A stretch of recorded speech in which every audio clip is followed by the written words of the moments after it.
Selamat pagi pendengar di seluruh Indonesia. Kembali Anda bersama dengan saya, Dr. Sohento Liau.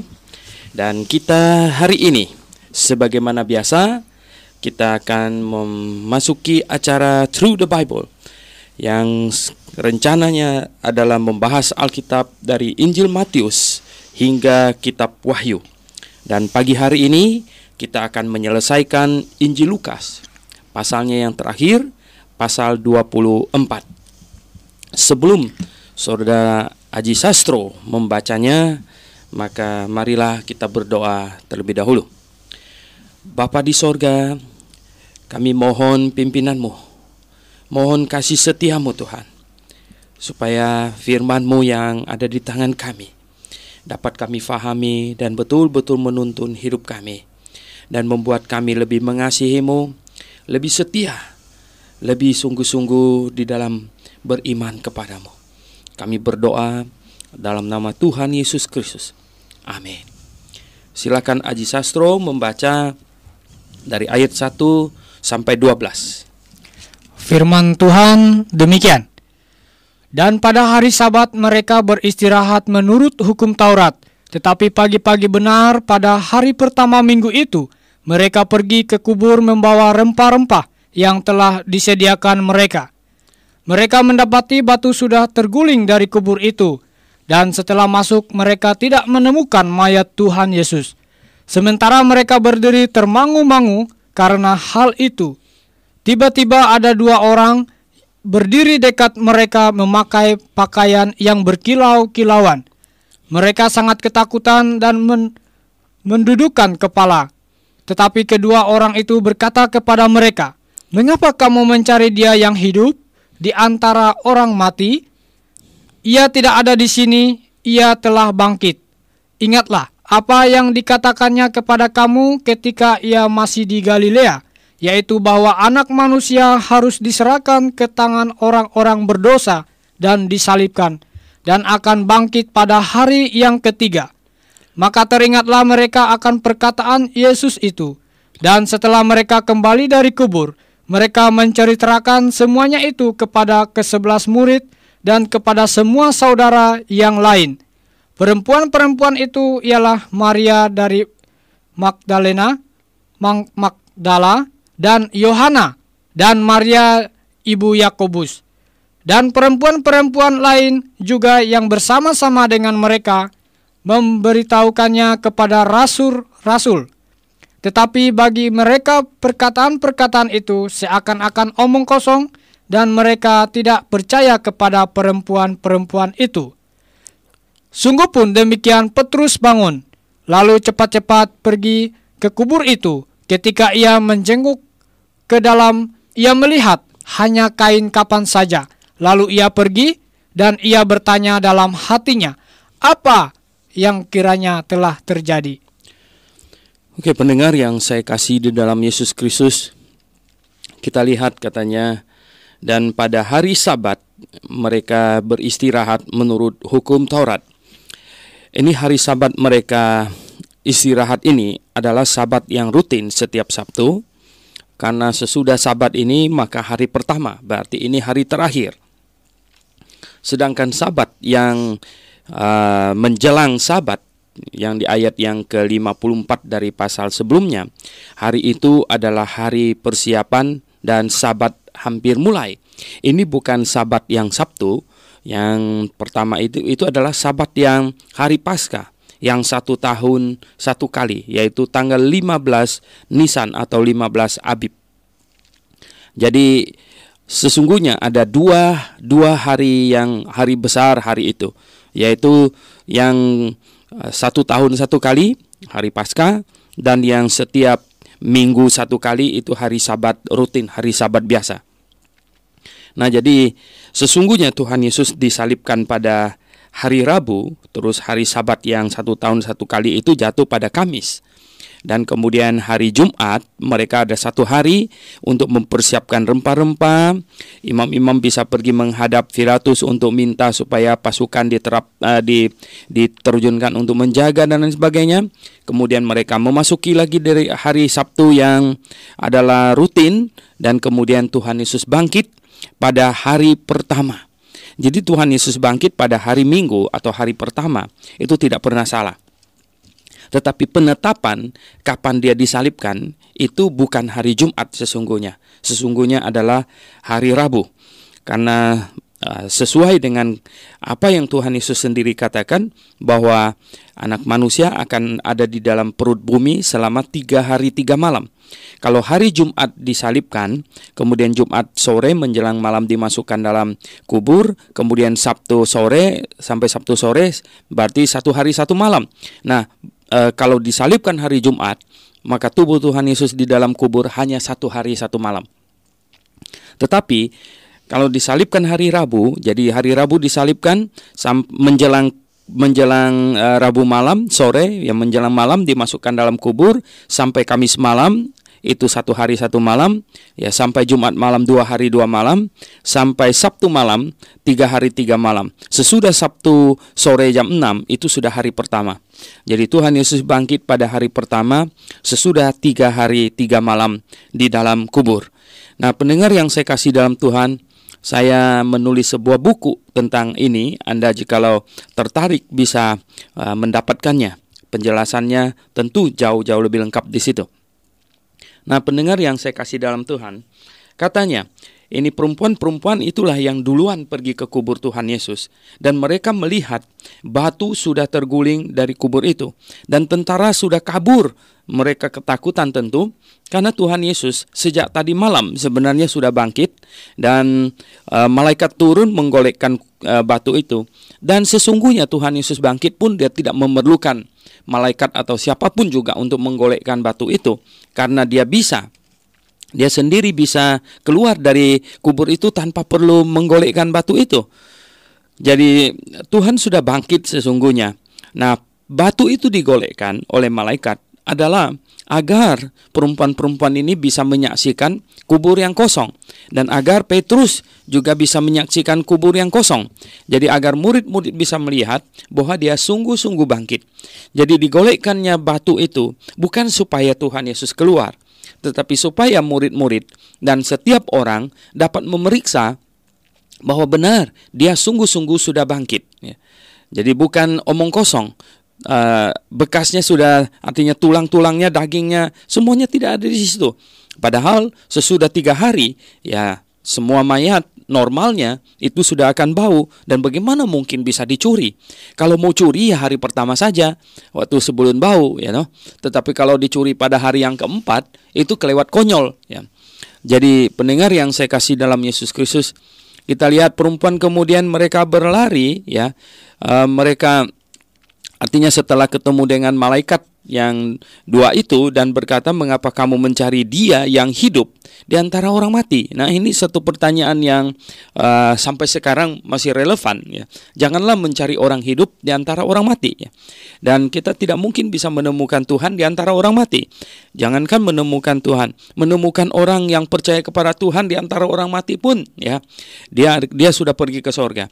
Jadi pendengar yang saya kasih dalam Tuhan Yesus, adalah tidak benar bahwa orang sudah mati itu kemudian mempunyai rohnya yang gentayangan seperti banyak ditayangkan oleh film Hong Kong itu. Ada macam-macam, ya, hantunya segala macam. Itu semua adalah sandiwara iblis, ya. Orang yang mati, ya, yang tidak percaya kepada Tuhan, ya, mereka pergi ke neraka. Rohnya pergi ke neraka. Dan mereka yang percaya kepada Tuhan Yesus, rohnya sudah pergi ke sorga. Jadi tidak ada yang gentayangan di dunia ini atau enggak ke sorga, enggak ke neraka. Tidak ada yang macam begitu. Itu adalah sandiwara iblis, ya, yang masih menunggu penghukuman mereka. Jadi pendengar yang saya kasih dalam Yesus Kristus, kita lihat di sini, ya, janganlah mencari orang hidup di antara orang mati, kata malaikat kepada perempuan-perempuan itu. Dan kemudian katanya perempuan itu pun pergi memberitahukan kepada murid-muridnya, ya. Katanya, tetapi murid-muridnya itu mereka tidak percaya apa yang disampaikan oleh para perempuan itu, yaitu ya Maria ibu Yakobus ini adalah Maria Maria ibu Tuhan Yesus. Tetapi sengaja tidak dikatakan Maria ibu Yesus, tetapi Maria ibu Yakobus ya. Maria ibu Yakobus ini adalah Maria yang melahirkan Yesus Kristus. Sesudah mereka menyadari bahwa Yesus adalah Kristus, mereka tidak pernah menyebutnya Maria ibu Yesus, tetapi Maria ibu Yakobus ya. Karena Yakobus adalah anak yang dilahirkan oleh Maria sesudah melahirkan Tuhan Yesus. Jadi kita lihat di sini ya, Maria yang pergi itu Maria dari Magdala ya. Ini yang mungkin disebut Maria Magdalena ya. Dan Yohana dan Maria ibu Yakobus ya. Dan perempuan-perempuan lain juga yang bersama-sama dengan mereka memberitahukannya kepada rasul-rasul ya. Tetapi bagi mereka perkataan-perkataan itu seakan-akan omong kosong dan mereka tidak percaya kepada perempuan-perempuan itu. Rupanya apa yang dicatat oleh Lukas, tentu Lukas mencatatnya dari saksi mata. Di sini dikatakan bahwa perempuan-perempuan itu menyampaikan kepada rasul-rasul dan mereka tidak percaya katanya. Jadi betapa rasul-rasul ya, selama kurang lebih 3,5 tahun ikut Tuhan Yesus, mereka di antara percaya dan tidak percaya, percaya dan tidak percaya. Mungkin ya pendengar sekalian akan berkata, mengapa kok begitu bebal? Ya, persoalannya situasinya ya sampai hari ini pun ya masih banyak yang terombang-ambing demikian. Maksudnya demikian. Ketika melihat mujizat-mujizat yang dibuat oleh Tuhan Yesus, mereka yakin bahwa dia adalah Mesias, bahwa dia adalah Tuhan, bahwa dia adalah Allah. Petrus termasuk yang pernah membuat satu pengakuan yang sedemikian hebat, yang berkata, engkaulah Mesias, anak Allah yang hidup. Dan Tuhan berkata, ya, hai Petrus, engkau, ya, ini Petrus, dan di atas batu karang aku akan mendirikan jemaatku. Dan Petrus pernah membuat pengakuan demikian. Namun ya, di saat-saat mereka melihat kemanusiaan Tuhan Yesus, mereka melihat dia capek, dia tidur di buritan kapal, ya, mereka melihat dia makan, mereka melihat dia lapar, mereka melihat dia haus, ya, dan lain sebagainya, dan mengingat kembali bahwa saudaranya ada namanya Yakobus, Yosef, ya, itu saudaranya semuanya, dan mereka tahu yang melahirkannya itu Maria. Nah, artinya begini, ketika mereka memfokuskan pandangan mereka kepada kemanusiaan Yesus, mereka menjadi ragu apakah betul dia itu Allah. Tetapi ketika melihat dia melakukan mujizat yang sedemikian hebat, ya, menghidupkan orang mati, orang timpang hanya disuruh angkatlah tempat tidurmu dan pulanglah, langsung angkat tempat tidur dan pulang. Jadi mereka terombang-ambing, apakah dia manusia atau apakah dia Allah? Apakah dia manusia? Apakah dia Allah? Nah, inilah, dan hari ini ya banyak ya kelompok yang tidak bisa terima Tuhan Yesus itu Allah. Ya, mereka tidak bisa terima. Dia hanyalah manusia saja, karena dia hanya manusia. Ya, bahkan bukan hanya yang non-Kristen, bahkan di dalam kekristenan pun, ya, bahkan ya ada banyak di dalam kekristenan yang tidak percaya bahwa Yesus itu Allah. Mereka terjebak dalam kondisi seperti murid-murid Tuhan sebelum murid-murid itu sadar siapa dia sesungguhnya. Yaitu ketika mereka memfokuskan pandangan mereka kepada kemanusiaan Tuhan Yesus, mereka lihat dia betul-betul manusia. Jadi bagaimana mereka percaya dia itu Allah? Dan tetapi ketika mereka melihat dia mengadakan mujizat dan lain sebagainya, bahkan dia berkata kepada Filipus, dia bilang, ya Filipus, ya sudah berapa lamakah engkau bersama dengan aku, katanya. Tidak pernahkah engkau melihat aku? Barang siapa yang sudah melihat aku, dia sudah melihat Bapa. Tolong katakan ini kepada teman kita yang saksi Yehova itu, ya, bahwa mereka telah salah. Dan Tuhan Yesus pernah berkata kepada Filipus, kalau Filipus melihat dia, Filipus sudah melihat Bapa. Jadi pendengar yang saya kasih dalam Yesus Kristus, sedemikian ini rupa keadaannya sehingga murid-muridnya itu dalam keadaan terombang-ambing, apakah dia Allah, apa bukan, sehingga mereka ya pada saat mendengar dia bangkit, ya hati mereka sungguh kacau, ya.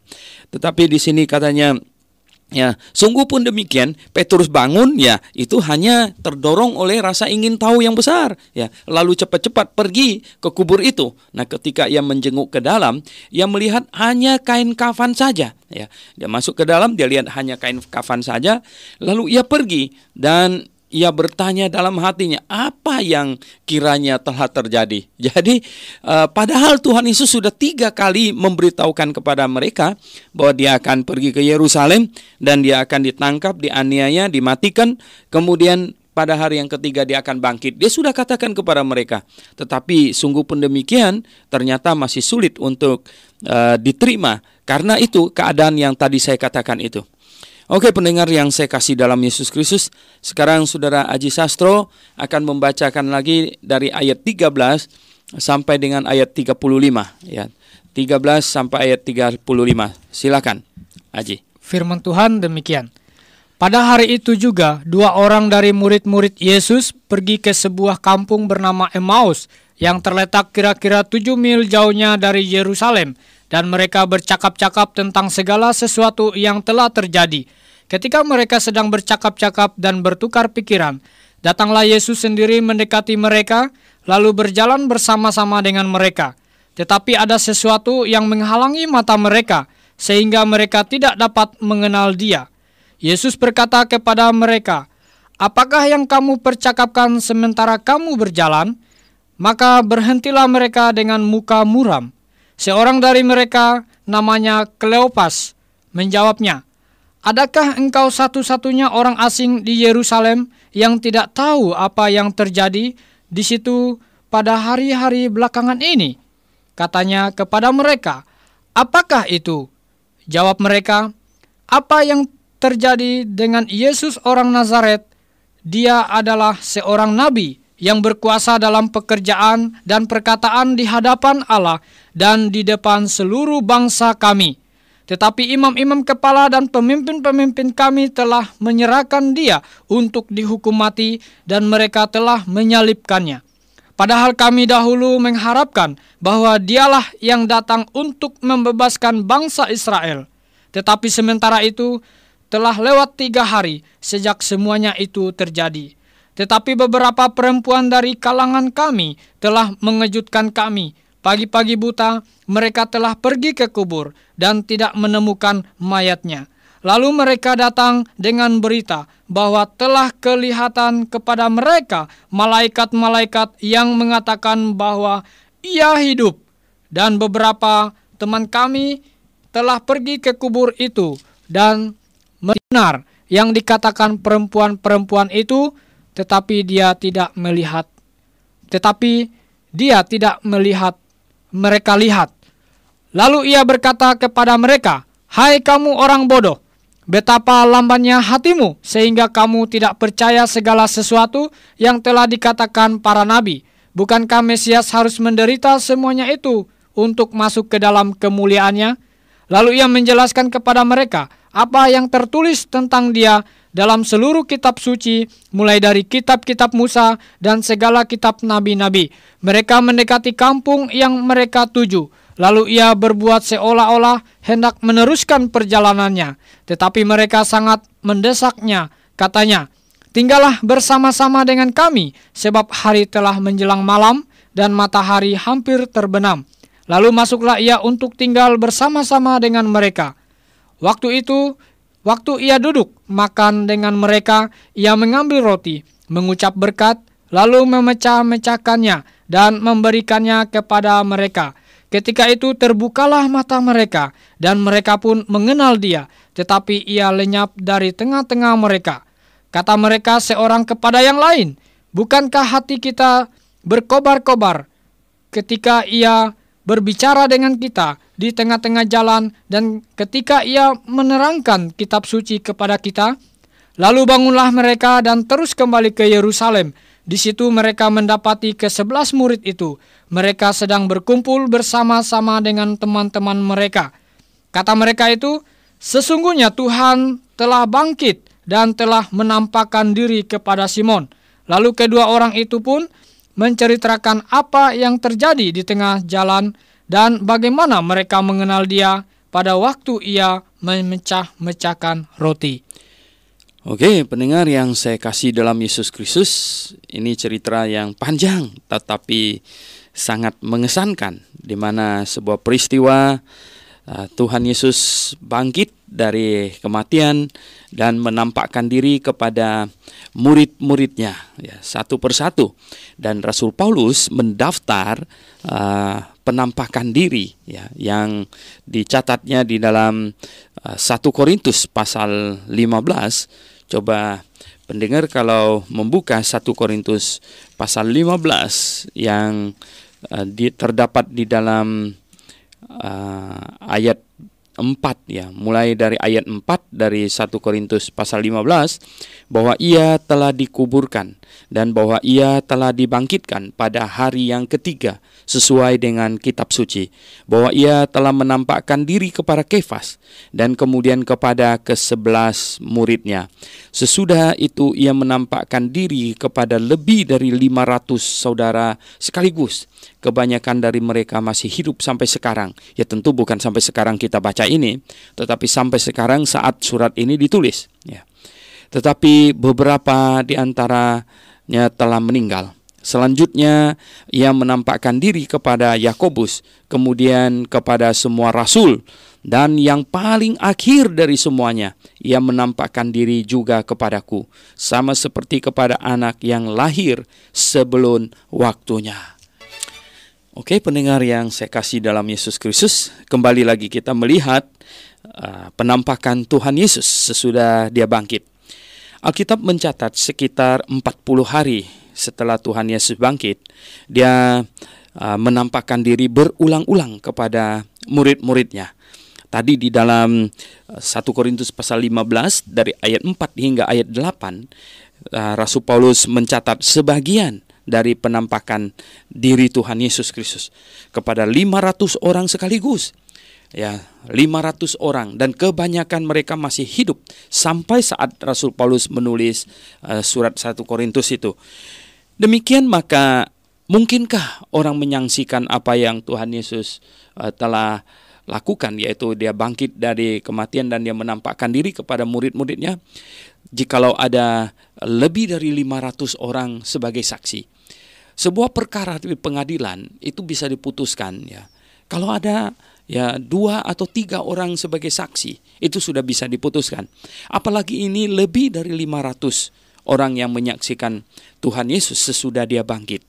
Dan yang perlu pendengar catat, yaitu bahwa Rasul Paulus berkata, yang terakhir dari semuanya, ia menampakkan diri kepadaku. Jadi yang terakhir dari semua penampakan Tuhan Yesus adalah dia menampakkan diri kepada Rasul Paulus. Nah, dengan ayat firman Tuhan ini adalah sebuah penegasan bahwa Tuhan Yesus setelah kembali ke sorga, dia menampakkan diri kepada Rasul Paulus itu yang terakhir, ya, yang terakhir. Dan dia tidak akan menampakkan diri kepada siapapun lagi kalau kepada Rasul Paulus adalah yang terakhir. Nah, kecuali Rasul Paulus bohong. Nah, pendengar yang saya kasih dalam Tuhan, jikalau pendetamu bilang bahwa dia ketemu Tuhan Yesus, ya, dia ngomong di atas mimbar lagi bahwa dia itu pergi ke sorga dan balik lagi dan lain sebagainya, saya pastikan bahwa dia itu adalah pembohong, ya. Saya pastikan. Ya. Mengapa? Ya, karena saya lebih percaya pada pernyataan Rasul Paulus. Saya lebih percaya pada Alkitab, gitu. Kalau Alkitab berkata bahwa yang melihat Tuhan Yesus terakhir kali itu adalah Rasul Paulus, yang melihat penampakan Tuhan terakhir kali itu adalah Rasul Paulus, berarti sampai pada hari sangkakala berbunyi dan kita naik ke atas awan, kita menyongsong Tuhan di angkasa di sana, maka tidak ada orang lagi yang melihat Tuhan Yesus. Tidak ada orang lagi yang bertemu dengan Tuhan Yesus. Kalau ada, maka apa yang dikatakan oleh Alkitab itu salah. Ya. Maka Rasul Paulus telah membuat pernyataan yang salah. Begitulah. Jadi pendengar yang saya kasih dalam Yesus Kristus, kita mesti memilih percaya kepada Rasul Paulus atau percaya kepada pendeta-pendeta yang berkata bahwa dia ketemu Tuhan Yesus lah, Tuhan Yesus datang ke kantornya lah, Tuhan Yesus bawa dia jalan-jalan ke sorga lah, dan lain sebagainya. Anda lebih pilih percaya yang mana? Anda lebih pilih percaya kepada Rasul Paulus atau Anda lebih pilih percaya kepada pendeta demikian? Oh, saya lebih pilih percaya kepada Rasul Paulus. Sebab kalau saya tidak percaya statement Rasul Paulus, maka Alkitab ini tidak ada arti apa-apa bagi saya. Saya percaya Rasul Paulus dipenuhi dengan Roh Kudus, dan bukan semua yang dia katakan itu benar, semua yang dia tuliskan itu benar, sehingga tulisannya itu adalah firman Tuhan. Jadi pendengar yang saya kasih dalam Yesus, kita lihat. Nah, dalam rangkaian penampakan diri Tuhan itu, maka dalam satu peristiwa yang tercatat di sini, yaitu tentang dua orang murid, ya, dua orang murid, satunya Kleopas kelihatannya, dan dia katanya mereka berjalan ke kota yang bernama Emmaus yang kira-kira 7 mil, ya lebih dari 10 km kalau 7 mil, ya. Kalau jalan kaki ya lumayan jauh juga, ya. Dan mereka bercakap-cakap tentang segala sesuatu yang telah terjadi. Nah, kelihatannya ini bukan 12 orang murid, tetapi ini adalah 2 orang murid mungkin yang masuk dalam kelompok 70 orang murid yang pernah diutus, atau ya kita tidak tahu ini ranknya yang sejauh mana. Dan mereka bercakap-cakap dan bertukar pikiran tentang Yesus, tentang apa yang terjadi belakangan ini, ya, beberapa hari terakhir, ya, katanya, ya. Dan ketika mereka sedang bercakap-cakap dan bertukar pikiran, datanglah Yesus sendiri mendekati mereka, lalu berjalan bersama-sama dengan mereka. Tetapi ada sesuatu yang menghalangi mata mereka, katanya. Jadi mereka tidak bisa mengenalnya. Yesus berkata kepada mereka, "Apakah yang kamu percakapkan sementara kamu berjalan?" Maka berhentilah mereka dengan muka muram, katanya. Nah, seorang dari mereka namanya Kleopas, ya, dan menjawab, "Aduh," mungkin Kleopas pikir, "adakah engkau satu-satunya orang asing di Yerusalem yang tidak tahu apa yang terjadi di situ pada hari-hari belakangan ini?" Ya, ini kan satu peristiwa yang menggemparkan. Semua orang juga sudah tahu. Orang yang namanya Yesus yang mengajar dari Galilea sampai ke Yerusalem yang sedemikian hebat, ya, mengadakan mujizat yang luar biasa, sudah ditangkap oleh para imam-imam ahli-ahli Taurat dan dia sudah disalibkan, ya. Masakan cuma engkau yang tidak tahu ini? Masakan engkau tanya apa yang kalian percakapkan itu? Nah, katanya kepada mereka, "Apa itu?" Jawab mereka, "Ya, itu terjadi pada Yesus Nazaret dan lain sebagainya. Tetapi imam-imam kepala, pemimpin-pemimpin kami telah menyerahkan dia untuk dihukumkan mati dan mereka telah menyalibkannya. Padahal," nah ini ayat 21 penting nih. "Padahal," katanya, "kami dahulu mengharapkan bahwa dialah yang datang untuk membebaskan bangsa Israel." Mereka percaya nggak bahwa dia itu Mesias? Oh, mereka percaya. Mereka percaya bahwa dia adalah Mesias. Tetapi ternyata ada kesalahan konsep tentang Mesias. Jadi mereka percaya bahwa dia adalah Mesias yang akan datang membebaskan bangsa Yahudi. Nah, pendengar yang saya kasih dalam Yesus Kristus, di dalam kitab Perjanjian Lama tertulis tentang Mesias, dia yang akan datang sebagai raja. Dia yang akan memerintah, dia akan memerintah di atas tahta Daud dan lain sebagainya. Tetapi juga ada bagian dalam Perjanjian Lama yang menubuatkan bahwa dia akan mati, dia akan dihitungkan di antara pemberontak, dan oleh bilur-bilurnya kita disembuhkan, dan dia akan ditikam. Yesaya pasal 53 adalah mencatat, ya, tentang Mesias dari sudut penderitaannya. Oleh sebab itu, pendengar yang saya kasih dalam Yesus Kristus, janganlah Anda membaca Alkitab atau memahami kebenaran hanya separuh, maka akibatnya akan seperti Kleopas dan temannya itu. Ya, mereka percaya kepada Mesias, percaya. Mereka percaya Yesus ini Mesias, percaya. Mereka percaya sekali. Tetapi pemahaman mereka tentang Mesias itu adalah Mesias yang akan segera jadi raja, bukan Mesias yang akan menderita, yang akan menanggung dosa seisi dunia. Bukan itu. Jadi pendengar yang saya kasih dalam Yesus Kristus, sampai hari ini pun banyak orang yang percaya kepada Mesias, oke? Ya banyak orang yang percaya kepada Yesus, betul. Mereka percaya Yesus seperti Kleopas ini persis. Mereka percaya bahwa Yesus adalah yang akan memberikan berkat, ya.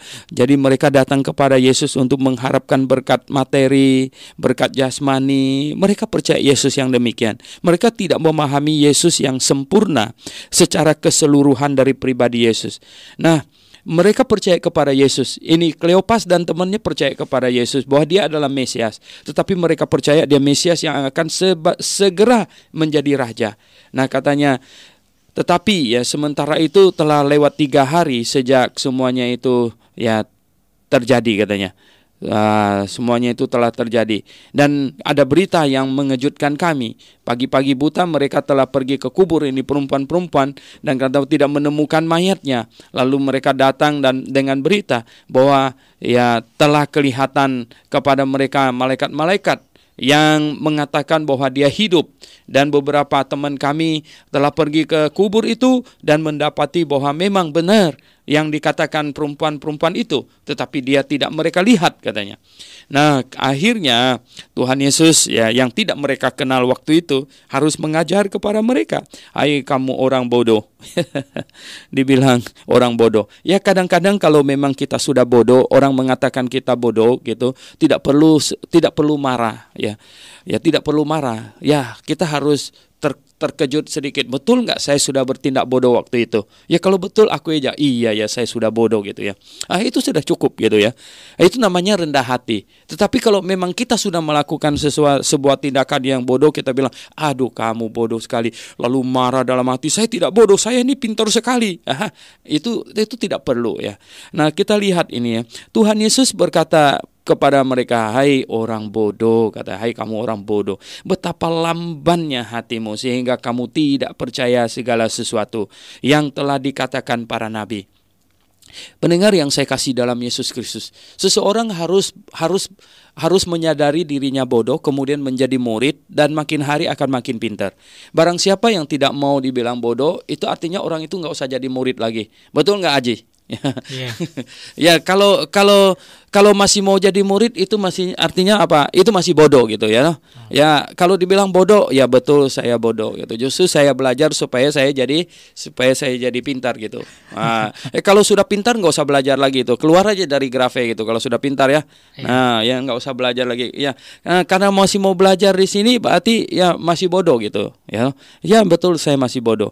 Nah maka itulah saya masih belajar. Justru karena saya masih bodoh. Ya, jadi pendengar yang saya kasih dalam Yesus Kristus, Tuhan Yesus bilang lah, hai kamu orang bodoh, betapa lambannya hatimu ya, sehingga kamu tidak percaya segala sesuatu yang telah dikatakan para nabi ya. Nah, bukankah Mesias harus menderita semuanya itu untuk masuk ke dalam kemuliaannya? Ya, bukankah Mesias harus menderita semuanya itu untuk masuk ke dalam kemuliaannya? Bukankah Mesias harus melalui satu fase di mana dia harus menderita, dia harus disalibkan sebagai korban, dia adalah domba korban yang dinubuatkan. Nah, mengapa mereka baca kitab Perjanjian Lama dan tidak paham akan hal ini? Mengapa? Ya toh? Nah, mengapa mereka begitu lamban untuk memahami? Karena apa? Karena mereka hanya terfokus kepada salah satu aspek dari nubuatan tentang Mesias, yaitu bahwa dia akan jadi raja. Mereka tidak memperhatikan aspek di mana dia akan menderita. Bukankah Mesias harus mengalami semua itu untuk masuk ke dalam kemuliaannya? Mesias telah datang dalam daging. Dan kalau dia tidak mati, dagingnya ini tidak disalibkan, dan dia tidak masuk ke dalam kemuliaannya. Demikian juga kita hari ini, kita mengenakan daging. Dan kalau kematian tiba menjemput kita, itu sebenarnya adalah sebuah kebahagiaan, suatu kebahagiaan. Di mana melalui kematian itulah sebenarnya kita berangkat menuju kepada kemuliaan. Nah, kita tidak mungkin menyayangkan tubuh daging kita ini sambil mau masuk surga. Ya, ini tubuh jasmani kita ini tidak mungkin bisa masuk surga gitu. Jadi pendengar yang saya kasih dalam Yesus Kristus, mereka mendekati kampung yang mereka tuju, lalu ia berbuat seolah-olah hendak ya meneruskan perjalanannya. Tetapi mereka sangat mendesaknya, katanya, tinggallah bersama-sama dengan kami, sebab hari telah menjelang malam. Ya mungkin mereka berangkat agak sore-sore, ya Hari telah menjelang malam dan matahari hampir terbenam. Lalu masuklah ia untuk tinggal bersama-sama dengan mereka. Nah, waktu ia duduk makan dengan mereka, ya sebagaimana biasa, Tuhan Yesus mengambil roti, pasti memecah-mecahkannya dan memberikannya kepada mereka. Ya, ketika itu ya dia mengucap berkat. Ya, nah jadi dari perbuatan Tuhan Yesus makan ini, akhirnya mereka melihat bahwa mengapa ada orang yang makan, sebelum makan mengucap berkat dulu, kemudian membagi-bagikannya kepada mereka. Nah, waktu mereka tertegun sejenak, mungkin mereka melihat, dan Tuhan waktu itulah baru mau menyadarkan kepada mereka, pun langsung mengenalnya. Ya, mereka pun langsung mengenalnya. Wah, katanya, ya. Apa yang terjadi ketika terbukalah mata mereka dan mereka pun mengenal dia. Tetapi ia lenyap dari tengah-tengah mereka dan waktu itu pun dia hilang, dia lenyap. Nah, kata mereka seorang kepada yang lain, bukankah hati kita berkobar-kobar ketika ia berbicara dengan kita di tengah jalan dan ketika ia menerangkan kitab suci kepada kita, ya. Jadi bukankah hati kita berkobar-kobar, katanya. Oh ya, maksud mereka itu begini, tadi rasanya memang beda gitu. Rasanya memang beda ya. Dan sepertinya kita kenal dia dan tidak kenal dia. Bagaimana ini ya? Dihalang-halangi oleh sesuatu mata mereka sehingga mereka tidak mengenalnya. Dan memang Tuhan tidak mau mereka kenal waktu itu, tetapi kemudian mereka mengenalnya. Itulah kondisi tubuh kebangkitan yang sangat mulia, yang sangat agung dan sangat ajaib ya. Kita pun tidak memahaminya, kita hanya diberikan contohnya, catatan tentang contohnya. Tetapi kita dijanjikan kita akan memiliki tubuh kemuliaan sebagaimana yang dimiliki oleh Tuhan Yesus Kristus. Di dalam 1 Korintus pasal 15, Rasul Paulus berargumentasi di situ bahwa ya kita semua akan dibangkitkan kalau yang sudah mati. Yang masih hidup ya sejenak atau seketika, sekejap mata kita akan diubah tubuh kita itu. Nah, pendengar yang saya kasih dalam Tuhan Yesus, lalu mereka tidak bisa lagi tenang di situ di kota Emmaus. Katanya lalu bangunlah mereka dan mereka terus kembali ke Yerusalem. Dan di situ mereka mendengar mendapati ke-11 murid itu. Mereka sedang berkumpul bersama-sama dengan teman-teman mereka. Kata mereka itu, sesungguhnya Tuhan telah bangkit dan telah menampakkan diri kepada Simon ya. Lalu kedua orang itu pun menceritakan apa yang terjadi di tengah jalan dan bagaimana mereka mengenal dia pada waktu ia memecahkan roti. Jadi mereka semuanya tentu saling menceritakan kesaksian masing-masing. Nah, pendengar yang saya kasih dalam Yesus Kristus, kesaksian mereka, saksi mata telah dituliskan di Alkitab ini bagi kita. Jadi ini adalah kesaksian para rasul ya. Kesaksian para rasul yang menceritakan semuanya ini bagi kita. Nah, hari ini kita disuruh beriman dan kita bertumbuh melalui apa yang telah dituliskan oleh para nabi dan para rasul ya. Jadi kita tidak boleh hidup melalui kesaksian orang lagi hari ini. Dengar baik-baik pendengar yang saya kasih dalam Tuhan Yesus. Iman kita janganlah ditumpukan di atas kesaksian orang. Semua kesaksian yang hari ini yang tidak tercatat di dalam Alkitab itu bersifat subjektif dan relatif ya. Sekali lagi, semua kesaksian pada zaman sekarang ini adalah sifatnya subjektif dan relatif. Iman kita tidak boleh ditumpukan di atas kesaksian manusia karena kesaksian adalah subjektif dan relatif. Anda bisa mendengarkan kesaksian orang muslim tentang bagaimana mereka ini segala macam kehidupan mereka. Anda bisa mendengar kesaksian dari umat Buddha, Anda bisa mendengar kesaksian dari umat Katolik di mana mereka bertemu Maria ini itu dan lain sebagainya. Anda bisa mendengarkan kesaksian dari bahkan yang penganut animisme, bagaimana mereka mengalami kebangunan rohani dan lain sebagainya. No. Orang Kristen tidak boleh tumpukan imannya pada kesaksian. Orang Kristen harus menaruh imannya di atas Alkitab, firman Tuhan yang bersifat tertulis. Dan hari ini kita pun tidak perlu memberitakan kesaksian kita.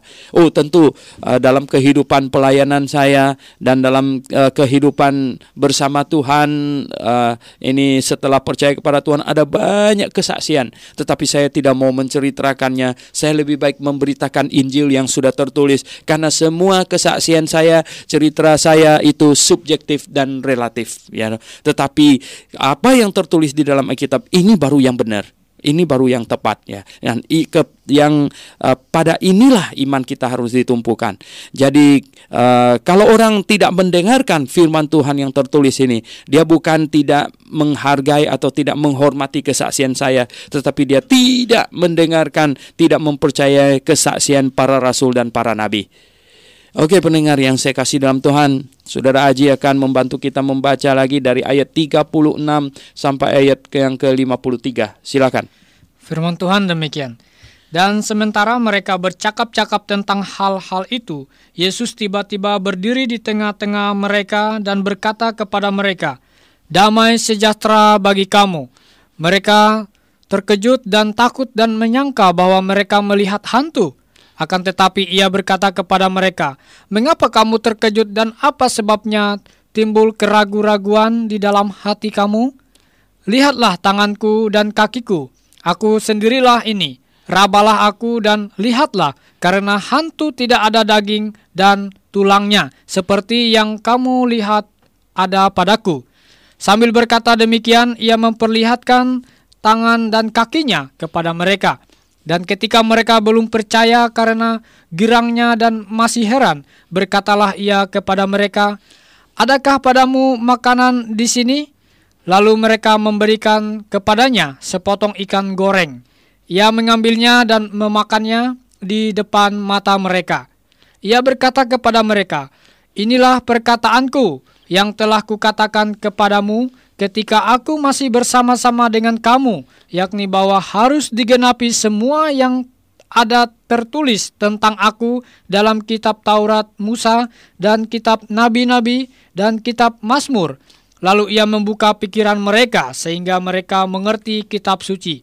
Katanya kepada mereka, "Ada tertulis demikian, Mesias harus menderita dan bangkit dari antara orang mati pada hari yang ketiga, dan lagi dalam namanya berita tentang pertobatan dan pengampunan dosa harus disampaikan kepada segala bangsa mulai dari Yerusalem. Kamu adalah saksi dari semuanya ini, dan aku akan mengirim kepadamu apa yang dijanjikan Bapakku. Tetapi kamu harus tinggal di dalam kota ini sampai kamu diperlengkapi dengan kekuasaan dari tempat tinggi." Lalu Yesus membawa mereka keluar kota sampai dekat Betania. Di situ ia mengangkat tangannya dan memberkati mereka. Dan ketika ia sedang memberkati mereka, ia berpisah dari mereka dan terangkat ke surga.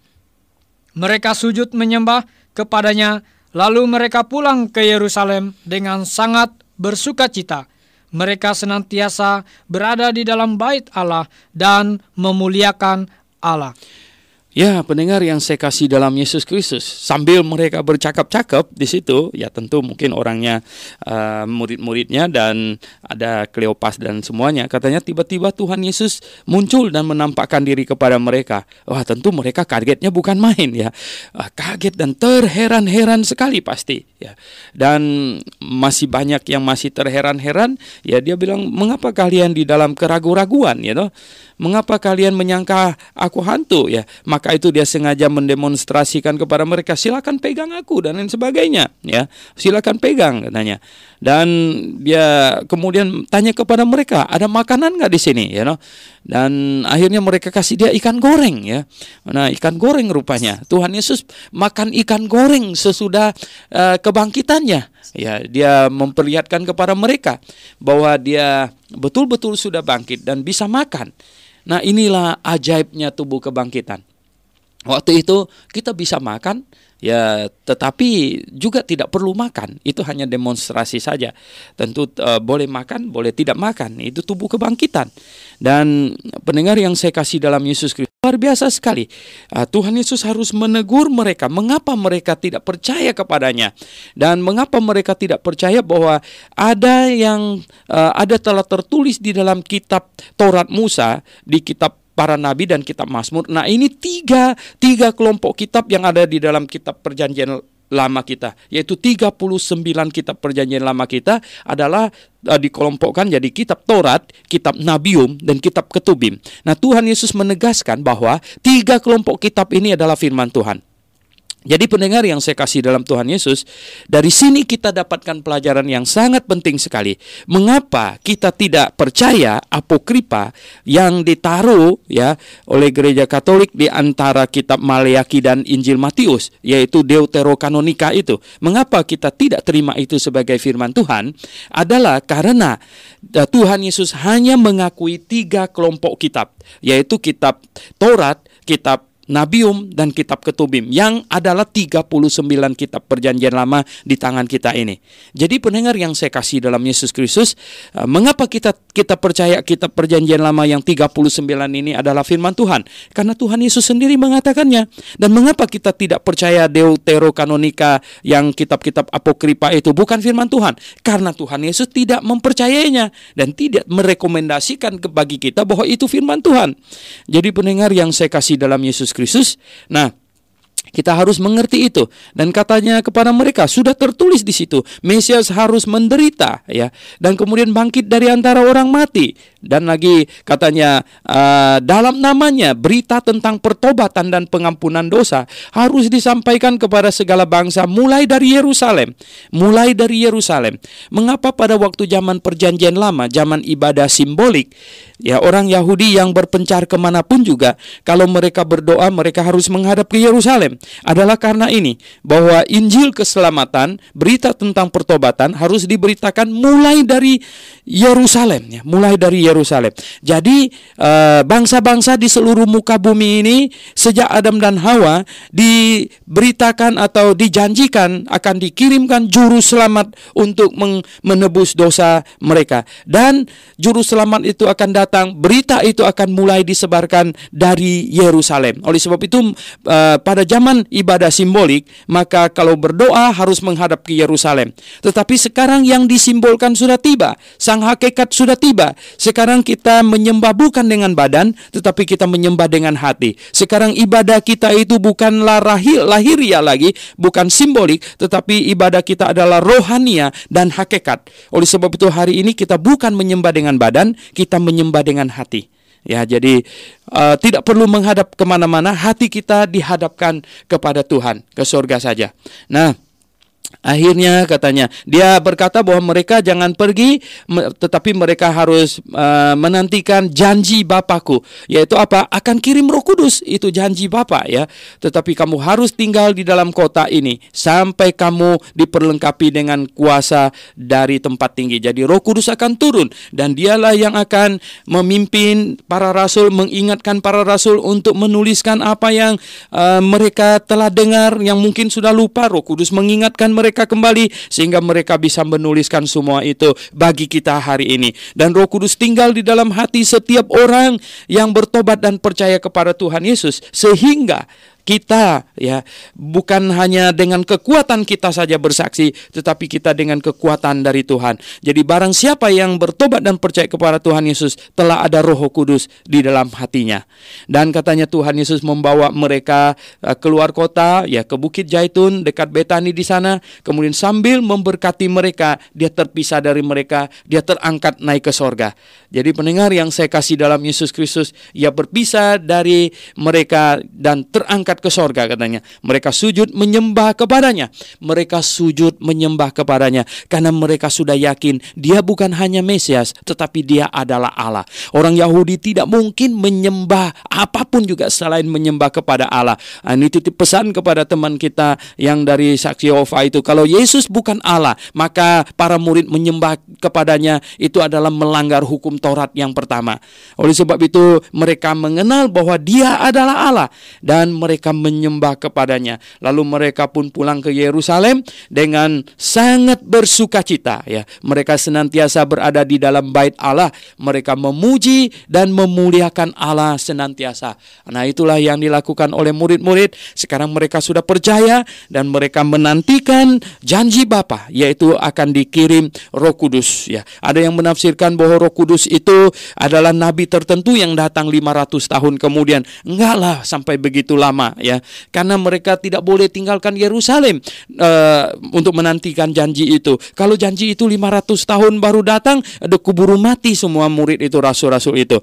Tetapi ya, kita tahu 10 hari kemudian dari kenaikan Tuhan Yesus Kristus, maka Roh Kudus datang dan memenuhi mereka, ya, dan membaptis mereka yang di Yerusalem, kemudian membaptis mereka yang di Samaria, kemudian membaptis mereka yang di ibu kota Yudea, mewakili seluruh Yudea, dan membaptis mereka di luar Yerusalem. Dan hari ini kalau kita percaya kepada Tuhan Yesus, kita langsung sudah terima Tuhan Yesus Kristus, tidak perlu dibaptis lagi dengan Roh Kudus. Oke, pendengar yang saya kasih dalam Yesus Kristus, mari kita berdoa, ya.